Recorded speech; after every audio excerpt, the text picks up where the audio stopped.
Cairo has a population of over 20 million people. It's one of the most crowded, polluted cities on Earth. So in 2015, Egypt's government announced a plan almost identical to Indonesia's: build an entirely new capital from nothing, 45 kilometers east of the old one, out in the open desert.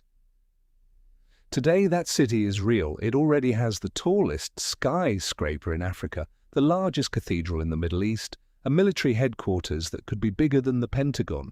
Parliament has already moved in, the president has already moved in. Unlike Indonesia's Nusantara, this isn't a ghost town waiting to happen. It's already functioning, years ahead of schedule. But there's a different twist here. The total cost has ballooned toward $100 billion. A basic two-bedroom apartment costs around $50,000. In a country where the average person earns less than $3,000 a year, Egypt built its capital of the future. The question is, a future for who? Cairo's metro population sits at roughly 20 million people, expected to nearly double by 2050. 96% of Egypt's population is squeezed into just 6% of the country's land, almost everyone clustered along the narrow strip of the Nile Valley. The result: gridlock traffic, severe pollution, and a housing shortage that's pushed millions into informal, unplanned settlements. In 2015, President Abdel Fattah el-Sisi announced the solution: a brand new capital built from scratch in the desert, designed to take the government, the economy, and eventually millions of residents away from the chaos of old Cairo. Unlike most megaprojects that drag for decades without much to show, Egypt's new capital moved fast. Phase 1 Government District complete. 14 ministries relocated by 2023. By April 2024, President Sisi was sworn in for his third term inside the new capital's parliament building, officially making it Egypt's seat of government. The skyline is dominated by the iconic tower at roughly 385 meters, the tallest building in Africa.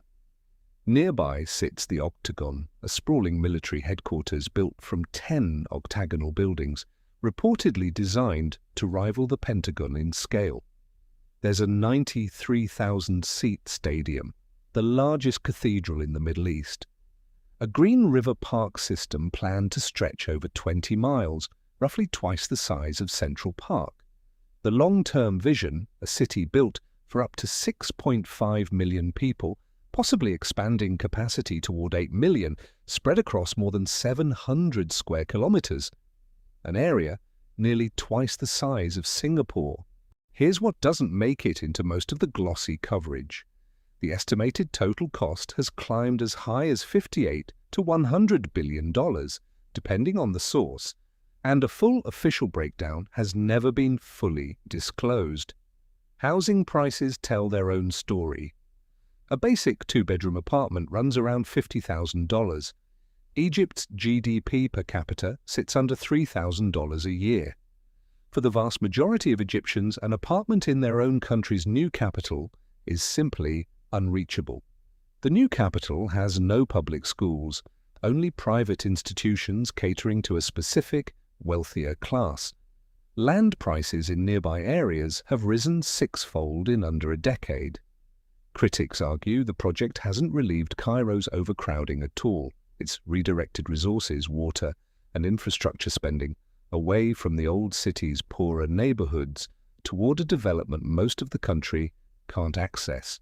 There's also a political reading.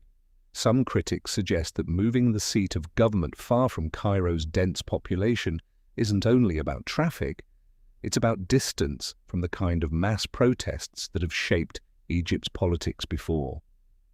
And economically, the timing is brutal. The Egyptian pound has collapsed from roughly 7 to the dollar in 2015 to nearly 50 today, while the country pours tens of billions into a single prestige project. The new capital isn't going anywhere. It's already functioning, already the official seat of government, already irreversible in a way Nusantara, for now, isn't. The real question is whether it ever becomes more than a government and business district for the wealthy, or whether decades from now it finally absorbs enough of Cairo's overflow to justify its cost. Indonesia and Egypt represent two different bets on the same idea: build a new capital from nothing. One is struggling to attract anyone at all. The other has people, just not the people the project was supposedly built to help. If moving an entire government hundreds of kilometers from a sinking city sounds drastic, wait until you see what some countries are doing instead. Not relocating their capital, but building entirely new land to save it. Next time, the country literally building artificial islands to survive. Subscribe so you don't miss it.